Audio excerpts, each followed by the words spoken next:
Water. It's the ultimate life support system. Water is the essence of life. It's so basic, but it's a flood of contradictions. Water is really hard. And it's stronger than a speeding bullet. Bulletproof glass will stop a 50 caliber shell, yet we can erode it with a water jet. We just can't seem to get enough of it. They would use 2,000 gallons of water in every 30 miles. Now, water on How Stuff Works.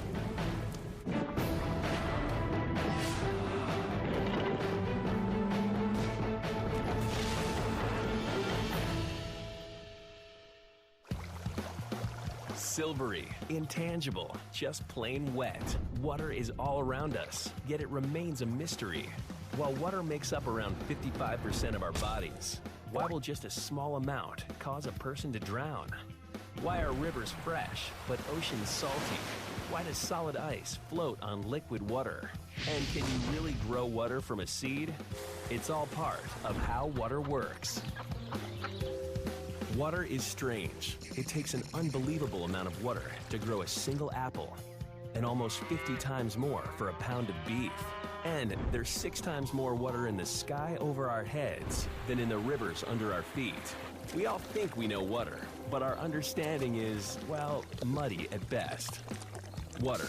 It dices, it slices, it steams, spins, and sprays. But for every plant or animal on the planet, the essence of water remains this, keeping us alive.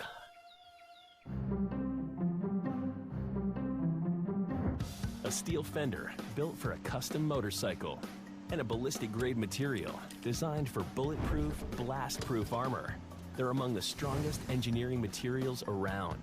But today, they'll both be cut down to size by one of the world's most powerful forces. Forget about bubble baths and designer bottled water. This is the Seattle Research Lab of Flow International, the world's leader in ultra-high pressure, or UHP, water jet cutting. So why is water a cut above a welding torch or diamond-edged saw blade? It all begins simply enough. A hydraulic pump takes in regular tap water and pressurizes it. For water, increased pressure through a small aperture equals increased velocity. And since, as we all remember from school, force equals mass times acceleration, increased velocity means serious sliceability. You can take a very small fraction of Niagara Falls and concentrate it in a very small beam, and that will be able to cut very hard material. Just like laser will focus the light to make a laser beam. The water is forced through this tiny opening, which is ringed with a gemstone so it won't be cut to shreds by the water jet. Just like constricting a garden hose with your thumb concentrates a stream of water out of the nozzle, concentrating a volume of water through a tiny opening produces this. At the business end of the jet, the water is traveling faster than any jet plane at Mach 4 times the speed of sound, at a pressure of 87,000 pounds per square inch. So at that point, it's really one of the most powerful water jets on Earth. How does water, the same soothing liquid we drink and bathe in, cut through materials we use to build skyscrapers? The answer is one of water's grittiest abilities, erosion, the removal of solid material by the force of moving wind or water. Water starts eroding material the second that it hits Earth. Erosional processes begin with raindrops impacting the land surface. And as a raindrop hits the ground, it exerts quite a bit of force on those particles and can actually detach them and move them. Erosion also occurs in a river like the one that we're floating on here. Well, water is a very powerful force, certainly powerful enough to carve away at rocks. As it travels downstream, it carries along with it all the little tiny particles of sediment that it picks up along the way, scouring the sides and the bottom just with the force of its movement. The evidence of this 1-2 punch, water and moving sediment, is everywhere. Like these grand canyons carved out by the Colorado River. Some are a mile deep, the result of tens of millions of years of erosion. Back at the shop, high-pressure water alone can slice materials as hard as glass. But throw in a little fine sand, and it can cut through pretty much anything. By adding abrasive to the water, you're increasing the strength of that water over 100 times.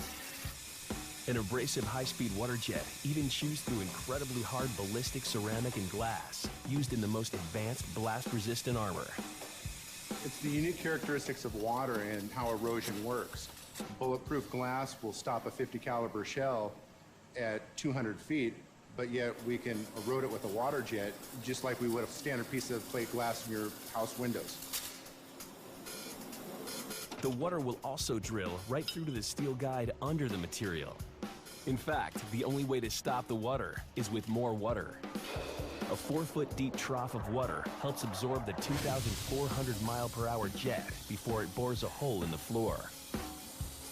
What's the upside to using water as a cutting tool? Just about everything.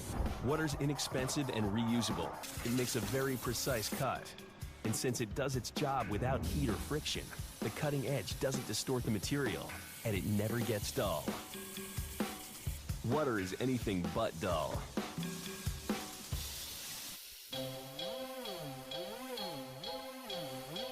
Water's physical properties, tough yet fluid, make it the backbone of everything from tiny cells to the world's weather systems. It's a small, simple molecule that covers 70% of the planet. It's a liquid that carves out the planet's surface, and an electrically lopsided chemical that makes all life possible. And over time, it cuts like a knife. But what makes it so tough? As in much of life, the key to success is sticking together. Water's countless molecules flow as if one, and that flow has everything to do with water's electrochemical makeup. Water is something called a dipole. A dipole simply means that it's a material that has one kind of charge on one end and another kind of charge, the opposite one, on the other end. So it's got a slightly negative part over near the big fat oxygen atom, and near the hydrogen atoms, it's a slightly positive part. So this enables water to do something pretty spectacular.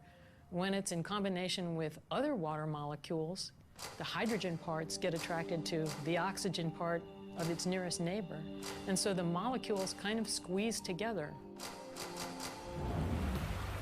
This attraction, known as the hydrogen bond, is at the core of water's amazing properties. It makes water tough enough to provide the stiff but fluid structure of plants and animals. H2O's molecular structure also allows for a truly miraculous transformation. As water freezes into a solid, the hydrogen bonds form a crystal lattice that has a lot of empty space in it. Unlike nearly every other substance known to man, it becomes less dense as a solid than a liquid, turning traditional physics on its head. The result? Ice floats on water. Because of this, when we freeze a body of water, it freezes from the top down, not the bottom up. If ice didn't float, if water became more dense as it froze, then our ponds, our lakes, our oceans, rivers would freeze from the bottom up and would eventually be solid ice and would be much less conducive to life. The hydrogen bond enables life as we know it, but because of this bond, it takes considerable heat, depending on volume, whether supplied by a stove or the sun itself, to raise water's temperature even 1 degree. This ability to absorb heat is known as heat capacity. Water actually has the second highest heat capacity of all of our common substances on the surface of the earth, with ammonia actually is the only common substance that has higher heat capacity. That's why we use water in cooling our internal combustion engines, our power plants, and the human body. The evaporation and perspiration keeps our temperature regulated. And similarly, one of the reasons that our change of seasons is gradual rather than abrupt is that water absorbs heat and releases it rather slowly. So the water on the planet tempers the change of seasons. The deep blue oceans suck up solar energy, much like the roof of a dark-colored car on a sunny day, acting as a planet-wide heat engine that circulates water currents, air currents, and precipitation. The sun causes water to evaporate from dewdrops, streams, ponds, oceans, and lakes. The vaporized water rises, cools, forms clouds, and eventually condenses into rain droplets or snowflakes. It all comes back down to Earth, and one way or another, Whether it percolates into the groundwater or flows on the surface of lakes or streams, virtually all water eventually works its way back to the ocean. So what happens is in the cycle is it's repeated. All water on Earth has been recycled millions and millions of times. Later, falling water. It gives us the rush of whitewater rapids and much of the world's electricity. But how? Next, can you name a solar-powered water pump that can also grow leaves?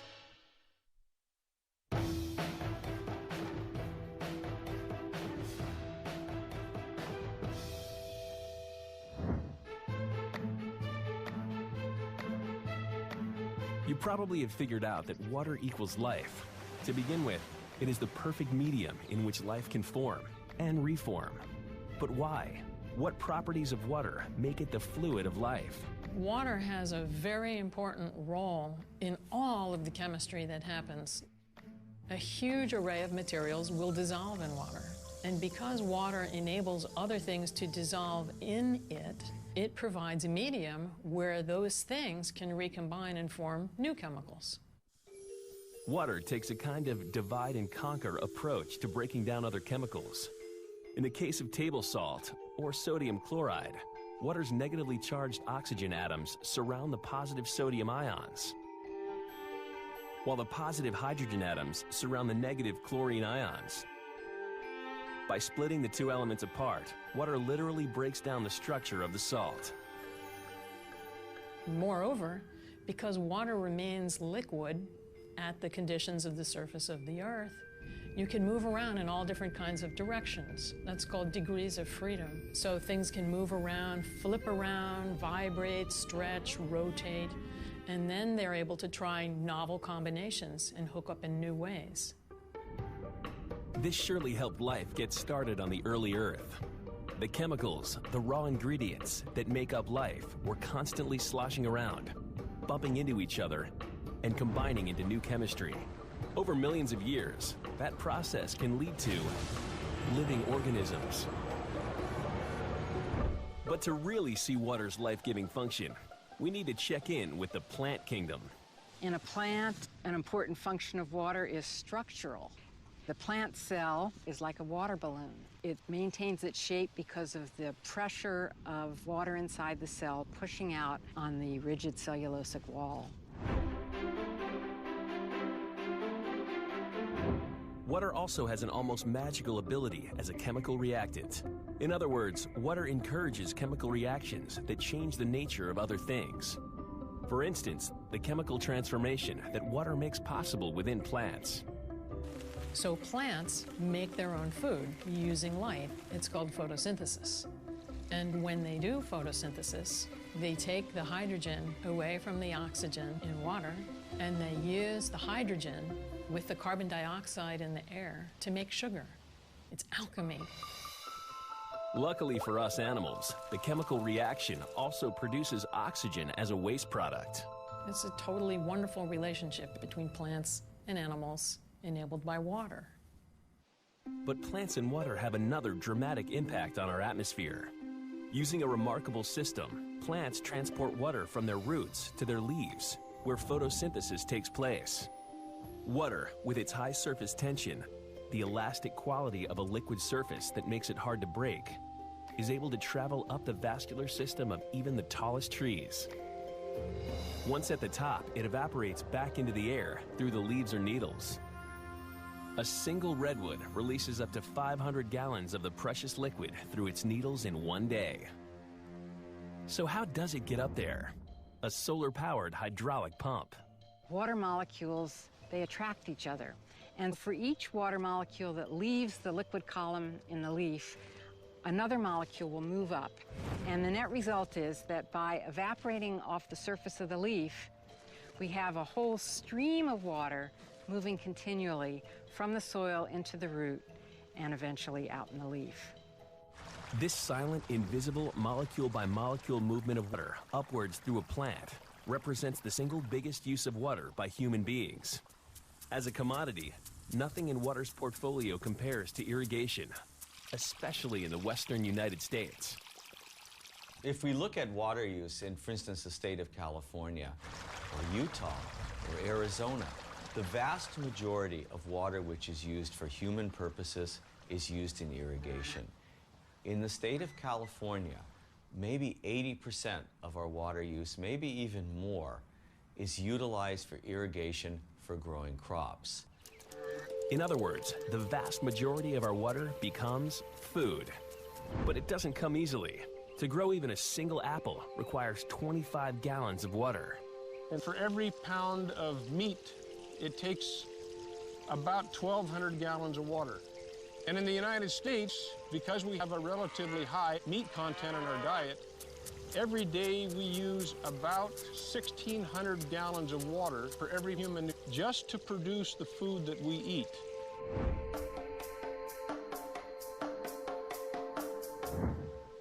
California, which grows the majority of the nation's fresh produce, is blessed with fertile soil and a year-round growing season.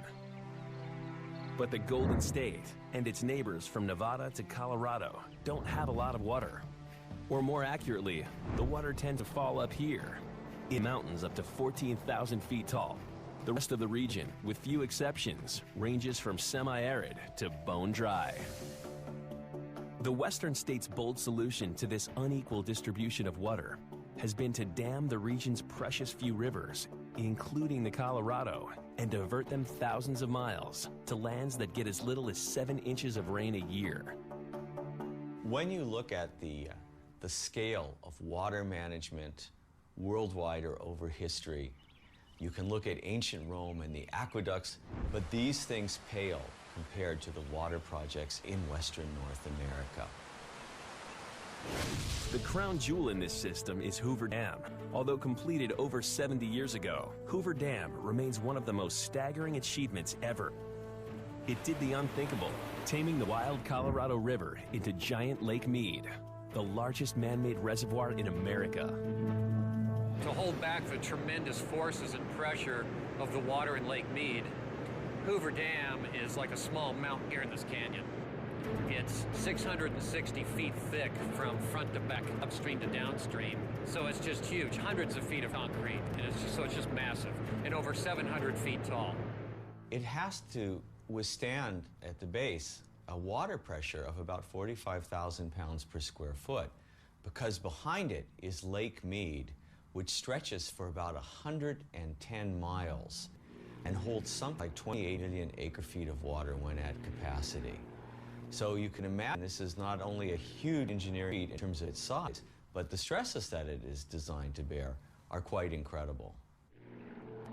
The dam was built primarily to bring water from the Colorado River to the dry farms and cities of California, Nevada, and Arizona.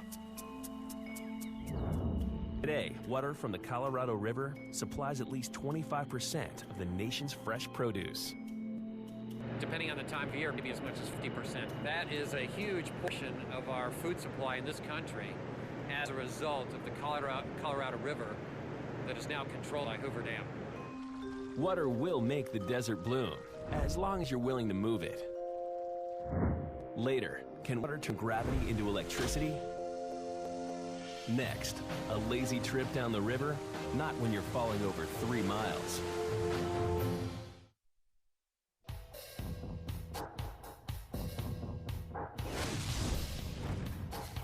Colorado River shimmers in the summer sun. It's a jewel with many facets because the river's waters are unpredictable. Despite the fact that I row down this river essentially on a daily basis, I really never tire of the beauty of this place. You don't find this in a cubicle. But just around the corner, water can turn from friend to deadly foe. A smooth flowing current becomes chaotic rapids. I can't really think of a force that I encounter on a daily basis that even comes close to the power of this river.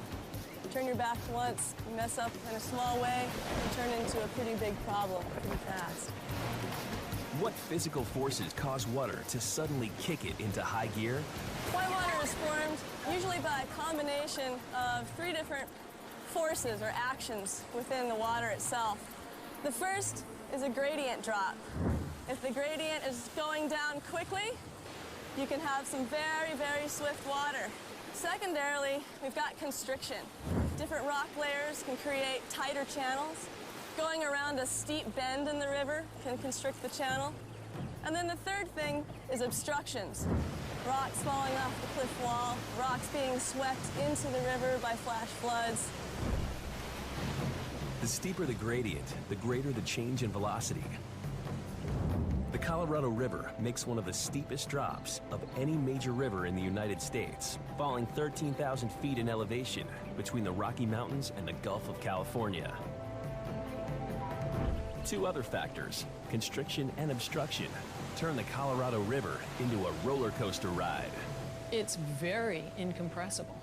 So when you try to squeeze a volume of water, its size doesn't get smaller, like many other materials.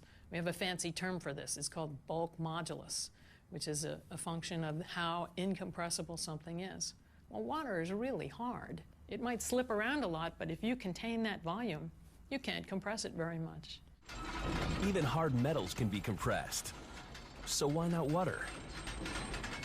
H2O's dipole bond causes water to move with greater force through whatever's trying to contain it, like a narrow canyon, boulders in the riverbed, or a power plant.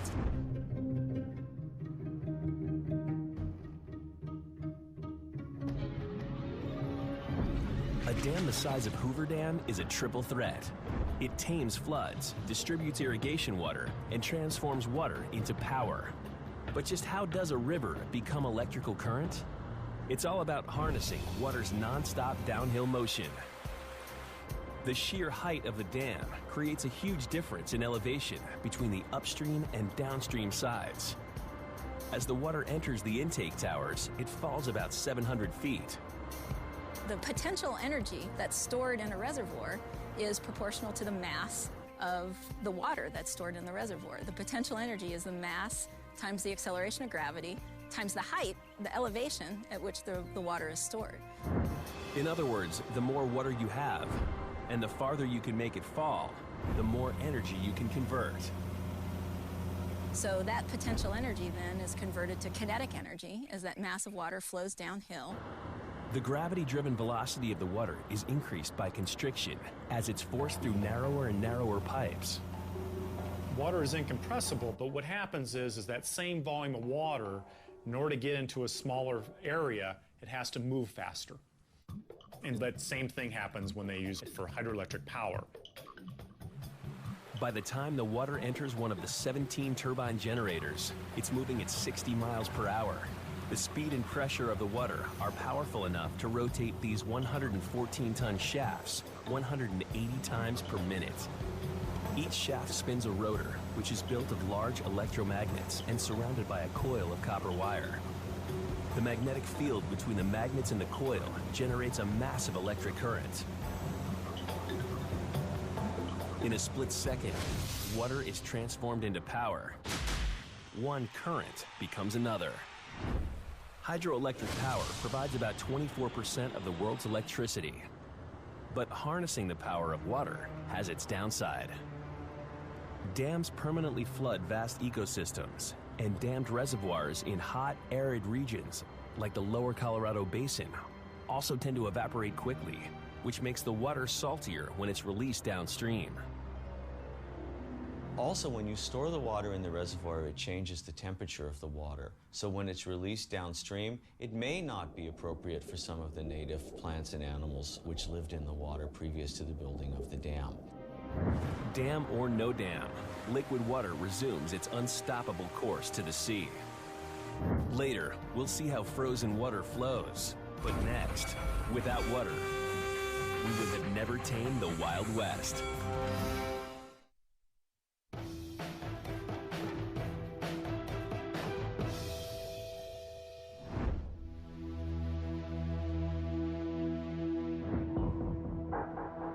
The most diffuse state of water, steam, is perhaps its most muscular form.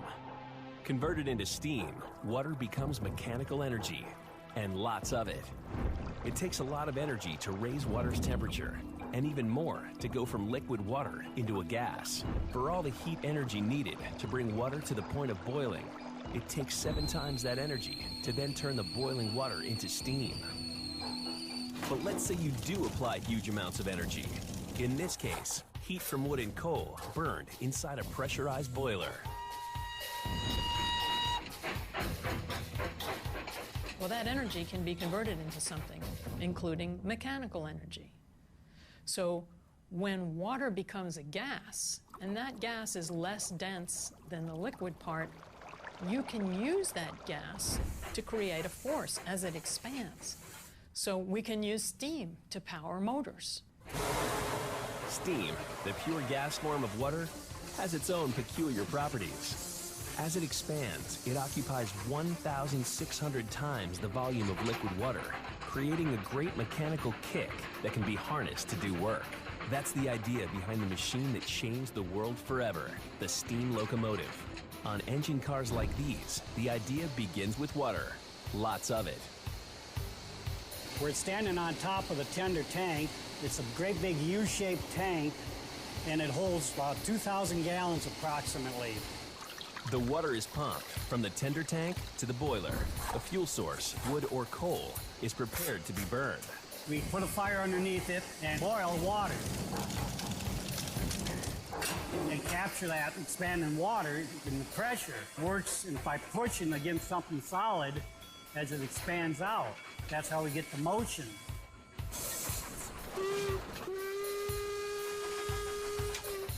The steam bangs against the pistons, which then drive the wheels, moving the train along the track until it must stop for more water. It's easy to forget that in their heyday, these trains ran on water as much as they did wood or coal.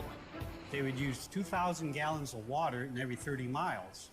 So they had stops every 30 miles, more for the water than the wood. Steam, for all its power, is invisible. The white vapor cloud we see coming from a locomotive is actually mist, tiny vapor droplets that form as the steam cools and condenses in the air. If you look at the spout of a steaming tea kettle, the spot where there appears to be nothing, that's steam.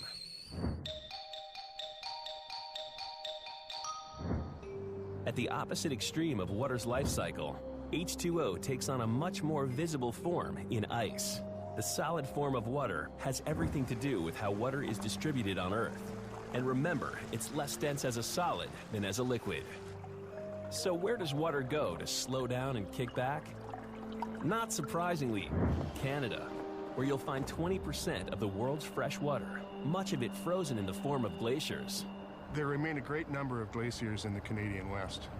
There are more than 5,000 glaciers in the mountains that separate the Great Plains from the Pacific Ocean. But the largest ice mass in this region is the Columbia Icefield. It covers about 325 square kilometers and is in some places nearly 1,000 meters deep. The Columbia Icefield is North America's hydrological apex, or Triple Continental Divide, meaning that from this 12,000-foot-high summit, the melting ice will eventually feed into 3 different oceans, the Arctic, the Pacific, and the Atlantic. It's an incredibly rare phenomenon. Glaciers are formed through cumulative snowfall. Snow builds up, it's compressed by its own weight and begins to form into ice. And as that accumulation continues beyond 30 meters, the ice will begin to change its shape and internal characteristics and begin to flow. This water has been captured by the cold air, where it's been trapped for as much as tens of thousands of years. But despite its solid appearance, frozen water can still flow. Glaciers move. They're slowly moving rivers of ice that, much like liquid rivers, carve out valleys and prairies.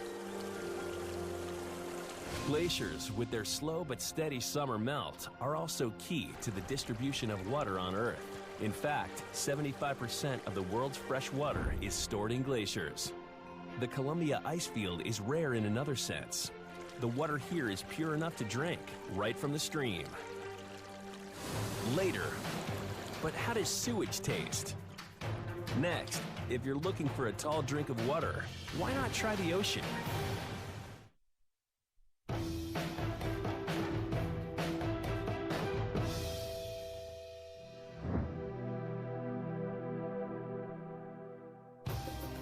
Water, water everywhere, and not a drop to drink.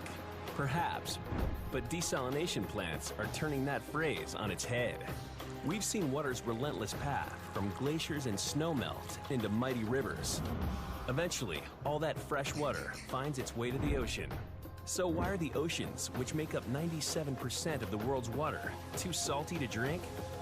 The oceans have become salty because as rainwater and wind power and other forces erode the land, which is basically just a collection of rocks, and as those materials come apart, their chemical constituents run down into the ocean, and they reside there.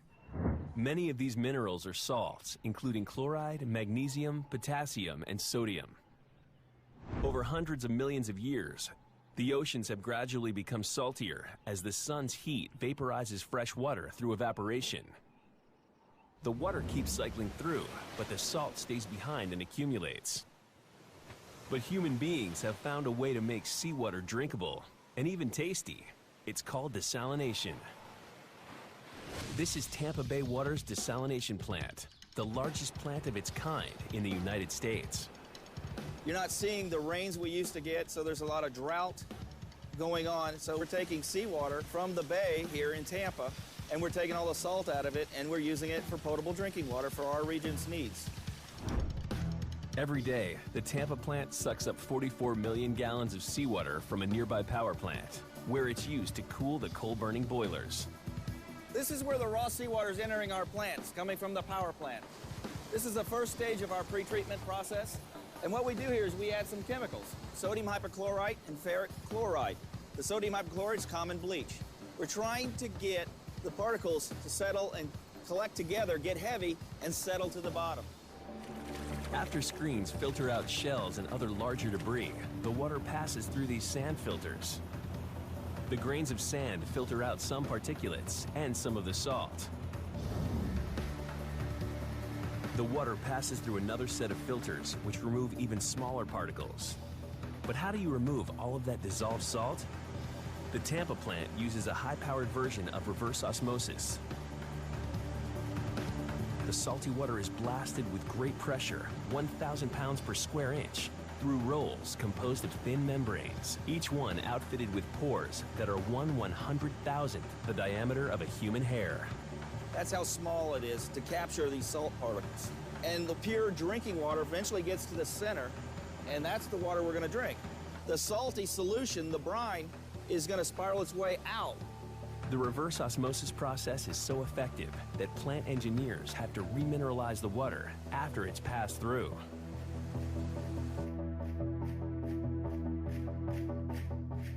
Why put minerals back in the water? Well, it's actually dangerous for humans to drink large amounts of 100% H2O, since the water, stripped of minerals, will begin leaching out the beneficial minerals in our own bodies.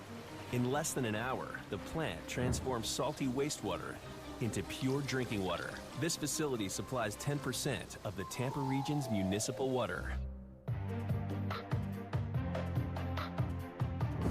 But no water, not even treated sewage water, is beneath salvaging. At the other end of the continent, another water-challenged coast is digging deep for water solutions. In Orange County, California, an advanced purification facility takes a different form of non-potable water, treated sewage from a nearby sanitation district, and makes it fit for drinking. On a daily basis, we receive about 104 million gallons of secondary effluent from the Orange County Sanitation District. Out of that, we produce 70 million gallons of ultra-purified water. It's a tremendous amount of water. It actually will produce enough water for 500,000 people in northern and central Orange County. The process is a lot like desalination. A rigorous microfiltration process removes the larger waste sediments. Then, the nation's largest reverse osmosis system removes smaller pollutants, in this case, down to the size of a virus. The water, after it goes through the reverse osmosis, is very, very pure. However, there are some small, low-weight molecular organic compounds that can get through the reverse osmosis. And that's why we've added the UV light with hydrogen peroxide. In this final step, individual photons of ultraviolet light combined with hydrogen peroxide neutralize any remaining undesirable chemical compounds. The former sewage effluent is now purer than most tap water or bottled water. we actually have to remove a lot of compounds down to the parts per trillion level. Not million, not billion, but trillion. I absolutely drink the water from this plant. In fact, we have a sample sink in the back, and I'd be glad to take a drink of the water before we're done with our interview. A man of his word. Skeptics of this so-called toilet-to-tap technology needn't worry. Pure as it is, this water doesn't go directly into the municipal water supply. Instead, just to be sure, it gets yet another round of filtering. Half of the water is pumped 13 miles to this basin in Anaheim, where it then percolates underground back into the local aquifer. An aquifer is a layer of sand or gravel or other permeable material that can transmit water effectively, and in particular, it can transmit water to a well. As the water percolates through the sand and gravel layers, it gets another natural form of filtering before it joins any municipal water supplies. The other half of the treated water is pumped into an underground sea barrier that protects the local aquifer against encroaching saltwater. So if the water level in the groundwater basin is below sea level, there can be a gradient for water to flow from the ocean through the aquifers into the groundwater basin.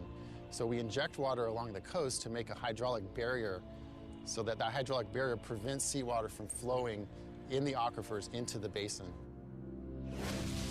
In regions like Southern California, which depend on distant snowmelt for most of their water, any local water is crucial. If this water recycling plant didn't exist, every day 104 million gallons of treated sewage would simply be pumped into the ocean. Instead, the newly purified water stays within the local freshwater system. In dry regions, every drop counts. So that next glass of water might be treated sea or sewage water, and it just might be cleaner than expensive bottled water. Next, you want to be a rainmaker? All you have to do is plant the seeds.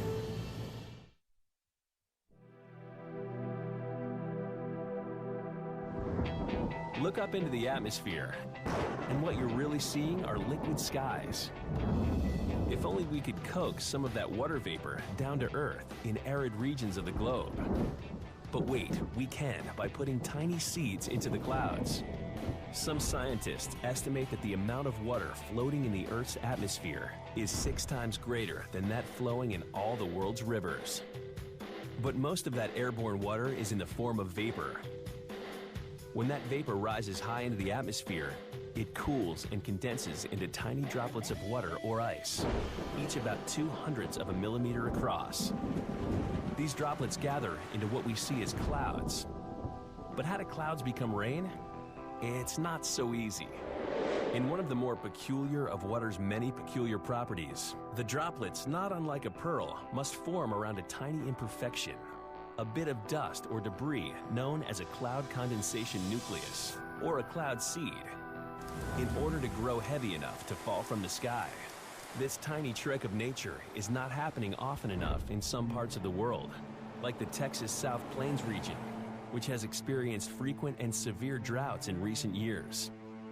Making things worse, the Ogallala Aquifer, which provides irrigation water to parts of 8 western states, including Texas, is being sucked dry faster than rainfall can replenish it. And so, Gary Walker and his company, SOAR, perform a high-tech version of the rain dance, an attempt to wring precious water from clouds that just don't want to rain. In this area, the 2 main sources of water are the Ogallala Aquifer, which is an underground aquifer, and rainwater. In possibly the next 10 to 20 years, there would not be the capability to pump enough water out of the aquifer for irrigation purposes. SOAR's proposed solution is known as cloud seeding. Gary's going to fly his twin-engine Piper into a cloud, armed with rocket flares of silver iodide. The silver iodide particles will act as cloud condensation nuclei. The particles are extremely tiny. There's about 13 trillion particles of silver iodide in that 20-gram flare right there. We're now ready to go on a seeding mission. First, the plane must find a suitable cloud at an altitude of 18,000 feet, where the supercooled water droplets might be ready to form raindrops.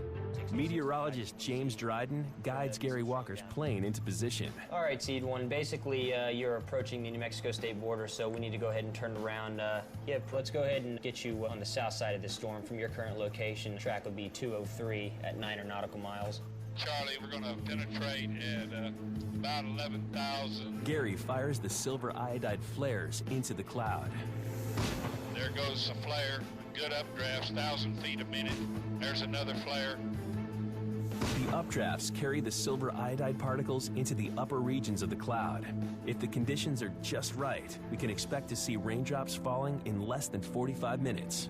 But today, there's simply not enough water vapor to form raindrops.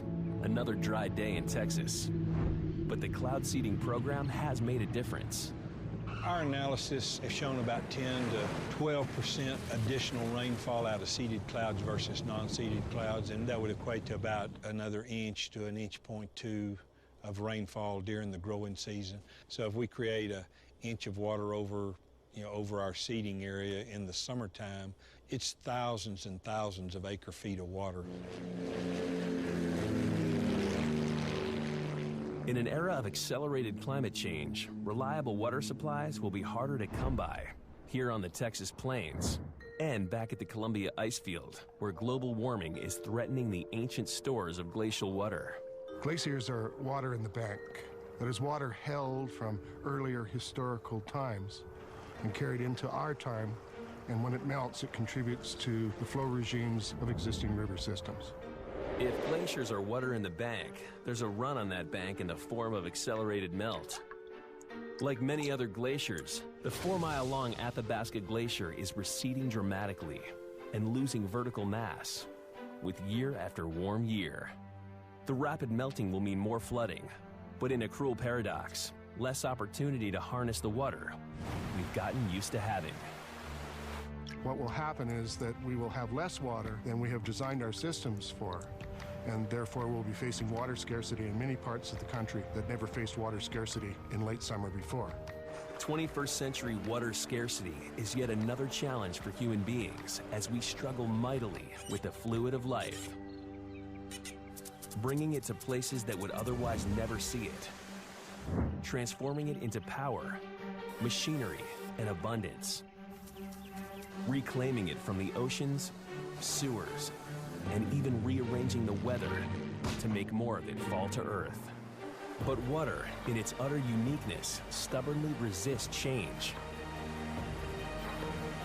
It will always seek its downhill path, from the mountains to the sea. It will continue to dissolve whatever it picks up along the way. It will refuse to be compressed, and it will not create any more of itself, no matter what we do. What happens to this river happens to us. It may not happen immediately, but it will happen eventually. All of those actions have repercussions on us as humans and as a civilization. I think it would behoove us to be a little more mindful of what we do to our rivers, keeping them a little more pristine, a little more wild, a little cleaner. It would definitely do us good as a society.